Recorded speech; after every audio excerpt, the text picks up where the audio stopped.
De volta com o terceiro bloco, estamos aqui com os amigos da imprensa local, discutindo o papel da imprensa numa cidade como Itapira. O nosso tema de hoje é o jornalismo investigativo. Nesse terceiro bloco, eu gostaria rapidamente de fazer um pensamento aqui. A gente vive num município de 70, 72 mil habitantes, segundo o último censo aí, né? A gente conclui então que as pessoas se conhecem e, sobretudo, conhecem a imprensa, conhecem os profissionais que aqui trabalham. Nós discutimos no bloco anterior, falamos sobre a importância do bom profissional e também falou-se alguma coisa, Roberto, sobre a questão da fonte. Para se fazer imagino eu, para se fazer uma boa matéria investigativa, a gente precisa ter as fontes confiáveis. Gente, qual é a dificuldade? Porque, veja bem, você de repente está fazendo um baita de um levantamento, uma coisa aí sigilosa. Eu deixo duas perguntas numa só. Primeiro, como certificar que a fonte ela é confiável, em primeiro lugar, né? Porque ela pode estar sendo manipulada, ela também pode estar sendo, né? Não por culpa só do trabalho do jornalista.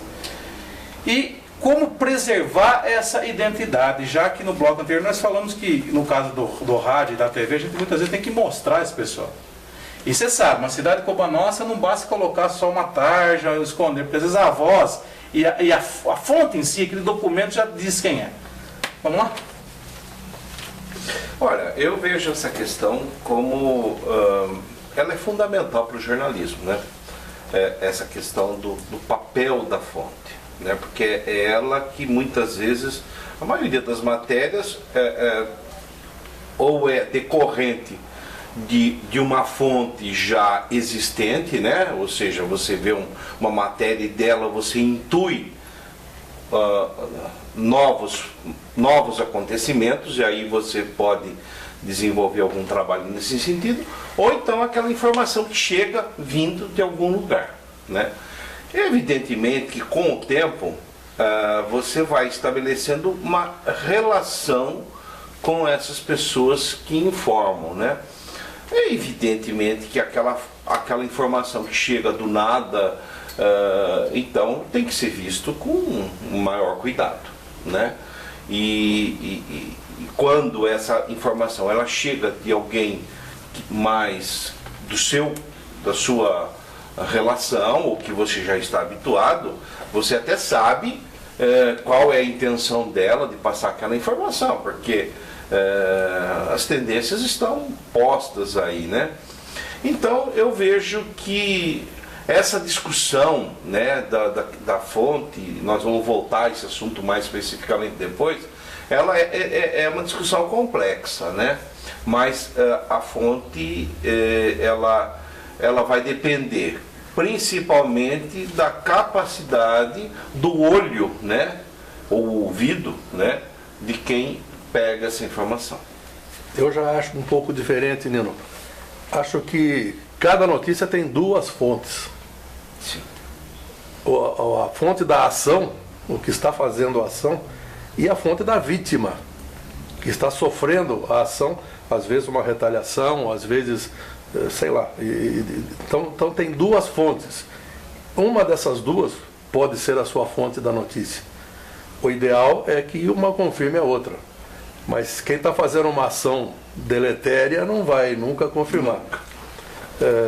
Então são duas fontes, eu acho, para cada notícia. Não podemos reduzir isso a uma fonte política que muda um pouco o foco da coisa. Porque às vezes é um crime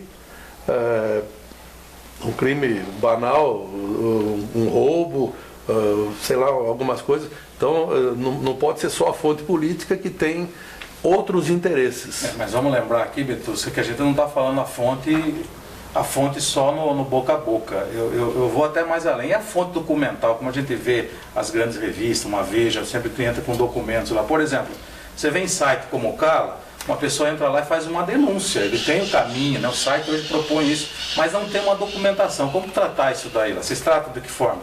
O que acontece? Antes de qualquer divulgação em si, há um mínimo de análise daquela denúncia, né? Que realmente é um espaço, entre aspas, aberto, e que até inicialmente era completamente aberto no site, mas que por conta do pessoal até abusar disso, né, a gente começou a controlar. Então o que a gente faz hoje em dia? A gente verifica o que a pessoa escreveu antes de realmente postar, de liberar no próprio site.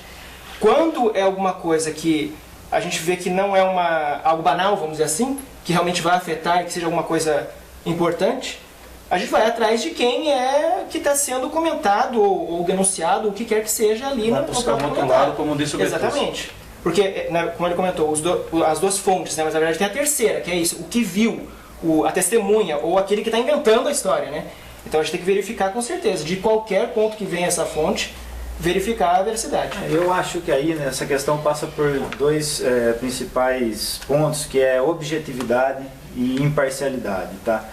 A questão da objetividade é você ter objetivo do que foi que aconteceu, a questão e não nada do que é floreado, aquela coisa que a gente escuta, ouviu falar, isso é muito perigoso para o jornalista, tá? E a segunda questão da imparcialidade, como tem as duas fontes, sempre tentar, entendeu? Ouvir os dois lados para ver se as histórias, entendeu? Fernando, é possível ocultar a fonte, proteger ela? Eu arremataria esse assunto da seguinte forma. De fato, é mais problemático você trabalhar essa questão numa cidade do porte de Itapira. Por quê? Evidentemente que, principalmente quando se trata de um assunto assim mais nebuloso, mais constrangedor, ninguém quer se expor, colocar sua cara e dizer, não, eu disse. Então, é muito comum a pessoa, olha, você pode até pôr, mas não diz que fui eu que não fui eu quem falei para você. Em off. Agora, o que me preocupa, na verdade, é que esse comportamento ele tem se disseminado de uma tal forma que vai chegar um dia que o jornalista ele vai ter que assumir e ficar ali filtrando, analisando se ele coloca ou não aquele assunto. Por quê? Porque, veja bem, organismos públicos, eu vou citar aqui até em tom de crítica, porque é uma coisa que não entra na minha cabeça e eu não concordo, não tolero isso, a Secretaria de Estado da Educação. É muito desagradável você ter uma escola do lado da redação do seu jornal e você não poder contratar um diretor, uma professora, sobre alguma coisa que está acontecendo lá. Qual a orientação dele? Liga para a Secretaria de Estado da Educação lá em São Paulo, ninguém sabe o que está acontecendo, para pegar uma informação, alguma coisa que está acontecendo do lado. Quer dizer, então as coisas estão tomando um caminho, eu me preocupo com isso sim, que vai chegar o tempo que ninguém vai querer, tudo vai vir oficial, ninguém vai poder falar, vai ficar um negócio artificial. Então a gente tem que estar também atento a isso. E a questão jurídica também, né? Disse, não disse, essa questão ainda é muito encerrando esse bloco aqui, então a gente chega à conclusão de que realmente, para se proteger uma fonte, a gente não está conseguindo nem ela direito. E acaba realmente sendo muito complicado, uma vez que numa cidade como a nossa parece que todo mundo tem medo, tem receio, e acaba atrapalhando esse trabalho investigativo. Nós vamos encerrando então nesse terceiro bloco, daqui a pouco a gente volta.